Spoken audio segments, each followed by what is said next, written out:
Welcome to another video Kashmir tour part 2তে আপনাদেরকে স্বাগত জানিয়ে শুরু করছি আজকের ভিডিও। আমাদের যাত্রা শুরু হাওড়া রেল স্টেশন থেকে জম্মু তাওয়াই পর্যন্ত আজকের ভিডিওতে আপনাদের দেখাবো।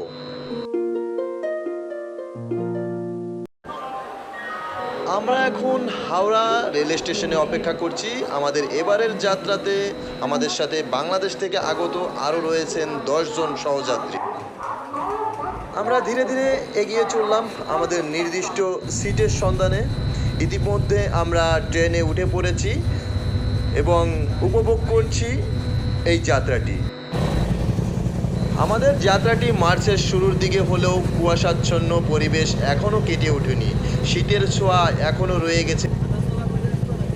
কথা বলতে বলতে আমাদের চা চলে আসলো। চা খেতে খেতে প্রাকৃতিক সৌন্দর্য দেখতে দেখতে আমাদের একটি ছোটোবেলার ট্রেনকে নিয়ে কবিতা মনে পড়ে গেল। ঝকঝক ঝকঝক ট্রেন চলছে রাত্রি দুপুরে ওই, ঝকঝক ঝকঝক ট্রেন চলছে ট্রেনের বাড়ি কই। কথা বলতে বলতে চা খেতে খেতে আমরা ইতিমধ্যে পৌঁছে গেছি গয়া। ছোটবেলায় শুনেছিলাম গয়া কাশী গঙ্গাতে পিণ্ডু দিতে আসে অনেকেই, তো আমাদের হালকা পাতলা নাস্তা করার কথাও মনে পড়ে গেল। তাই সঙ্গে থাকা কিছু ফলমূল খেয়ে আবার উপভোগ করতে লাগলাম প্রাকৃতিক পরিবেশ। আমার সাথে আমার বউ, সে অনেক খুশি এই যাত্রাতে এবং অনেক উপভোগ করছে এই ভ্রমণটি।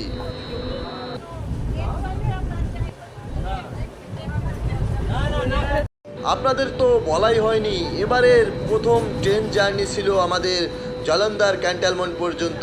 এই জালন্ধার ক্যান্টনমেন্ট থেকে আমরা জম্মু তাওয়াইয়ের উদ্দেশ্যে আবার একটি নতুন ট্রেনে উঠতে হবে আমাদের।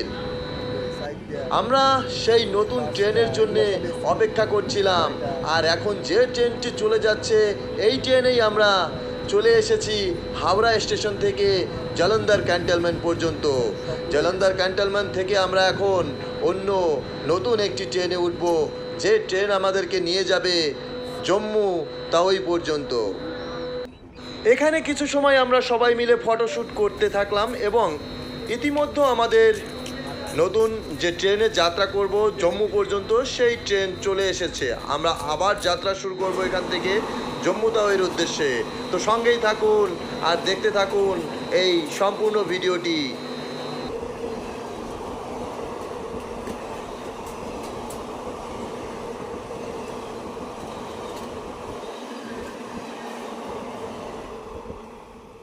কথা বলতে বলতে আমাদের সকালের নাস্তা চলে আসলো। সকালের নাস্তায় ছিল আলু পরোটা, ডাল আর টক দই। বন্ধুরা দেখুন কি সুন্দর পরিবেশ, কি সুন্দর মনোমুগ্ধকর জলধারা বয়ে চলেছে, যেটা প্রকৃতির এক মায়াময় খেলা। ঠিক এমন একটি সময়ের জন্যই অপেক্ষা করছিলাম আমরা। ইন্ডিয়াতে ট্রেন জার্নি করব আর এই সময়টা আর এই মজাটা উপভোগ করব না, তা কি কখনো হয়? এখানে পাঞ্জাবি এক ভদ্রলোক উঠেছেন আমাদের ট্রেনে।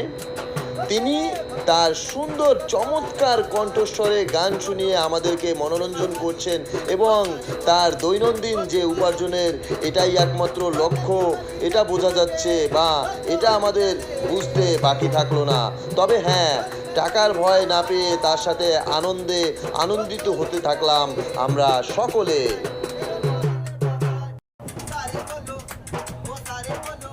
যদিও তার গানের সুর বা গানের কথা সম্পূর্ণ আমরা বুঝতে পারছি না, কিন্তু আমরা এই আনন্দ কখনোই মিস করতে চাচ্ছিলাম না।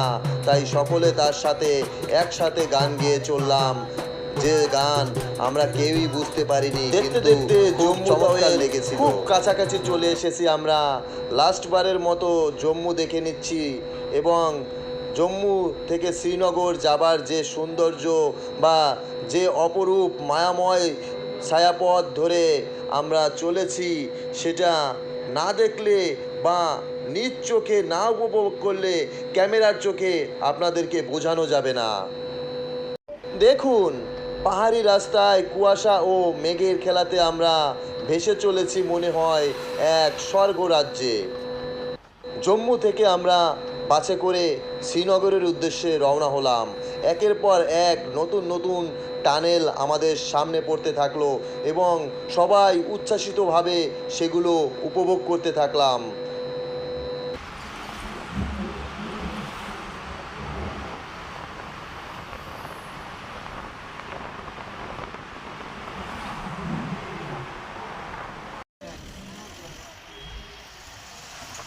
একের পর এক টানেলগুলো পার হচ্ছিলাম আর মন চাচ্ছিল কখন আসব, কখন যাব সেই আমাদের নির্দিষ্ট গন্তব্যে।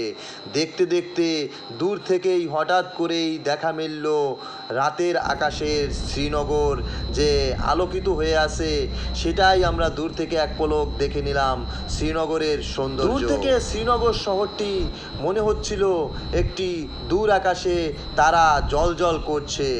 ঠিক সেগুলো দেখতে দেখতেই আমরা খুব কাছাকাছি চলে আসলাম শ্রীনগরে। আরেকটি টানেল পার হলেই আমাদের শ্রীনগরের শহরে বা শ্রীনগরের মাটিতে পা পড়বে।